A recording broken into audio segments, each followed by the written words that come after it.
de experiencia muy grande, de experiencia que puede brindar el local, ¿no? Y de esa forma uno lo incorpora al local en la actividad económica y no es reemplazado a veces por esas grandes empresas de turismo que terminan haciendo un turismo en masa sin participación del local y sin ese componente de experiencia, ¿no? Esa es otra de las cosas que hay que tener en cuenta, porque Argentina tiene muchos lugares de turismo de naturaleza, pero que se han transformado mucho en destinos masivos, donde el local termina siendo el empleado de un hotel o el mozo de un restaurante, en vez de ser el emprendedor que brinda el servicio, ¿no?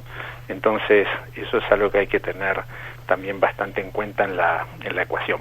Sebastián, vos recién mencionabas la pata oficial dentro de todo este funcionamiento. Sí. El Estado, uno siempre tiene la misma visión de un Estado al que le cuesta moverse, y lo de los 20 años que nos referías recién nos da esa idea. Pero el Estado, reacciona velozmente a proyectos como los de Rewilding, de decir, bueno, vamos para adelante, hay gente con voluntad de tal o cual cosa. ¿El Estado tiende a acompañar, o, como siempre me imagino, la burocracia y la lentitud estatal frena todo? ¿Cómo es ese juego? Hay de todo, ¿no? Hay de todo. En realidad, cuando se empiezan los proyectos, lo que primero hay es mucha desconfianza, ¿no? O sea, ¿por qué viene alguien a comprar tierras, a comprar propiedades privadas?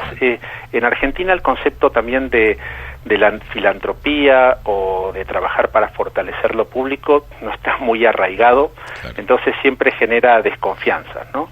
Nosotros ahora por suerte llevamos trabajando ya varias décadas acá en Argentina, somos argentinos también el 99% de los que trabajamos en la fundación, pero al principio pasó en Iberá, ¿no? Todos esos cuentos que había al principio, bueno, vienen a robarse el agua del acuífero guaraní, o vienen a instalar una base norteamericana, o hasta, yo he escuchado hasta que vienen a crear un nuevo Estado de Israel, ¿no? Unas cosas así medio estrambóticas. Es porque eso es más fácil de imaginar de que venga alguien a comprar tierra, restaurarla, generar economía y donársela al Estado, ¿no? Pero ese proceso o esos miedos en parte están saldados, aunque siempre cuando empezamos un proceso nuevo vuelven a aflorar, capaz no con la magnitud de Iberá, porque fue el primer proyecto, pero sí, o sea, tiene que haber acompañamiento del Estado en todos los niveles, ¿no? O sea, municipal, estos locales que yo decía que viven alrededor del área protegida que se va a crear, que en general son los primeros que notan el cambio, ¿no? Porque a ellos les empieza a cambiar la economía.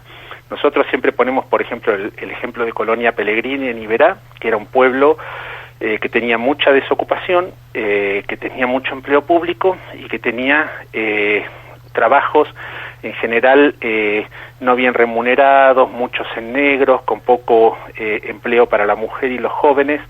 Y hoy el 80% de la gente de Colonia Pellegrini, su economía gira en torno al ecoturismo de naturaleza basado en observación de fauna, ¿no? Entonces, y es gente que son en general sus propios empleadores, ¿no? Son mayormente emprendedores. Entonces, ellos son los que primero ven el cambio y los que empiezan a demandar conservación, porque ellos ven que cuando más animales hay, cuando se crea un parque, les empieza a ir mejor económicamente.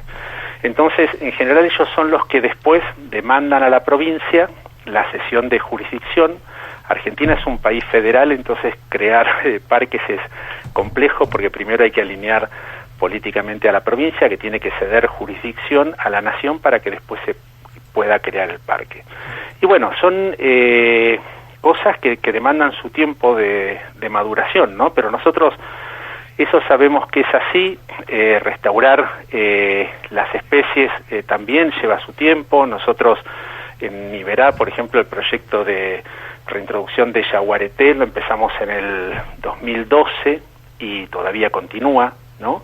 Entonces sabemos que son proyectos que no duran menos de 10 años en su ejecución, ¿no? Entonces bueno, tiene la complejidad obviamente de garantizar los fondos para darles continuidad, pero bueno, son no sé, proyectos interesantes, digamos.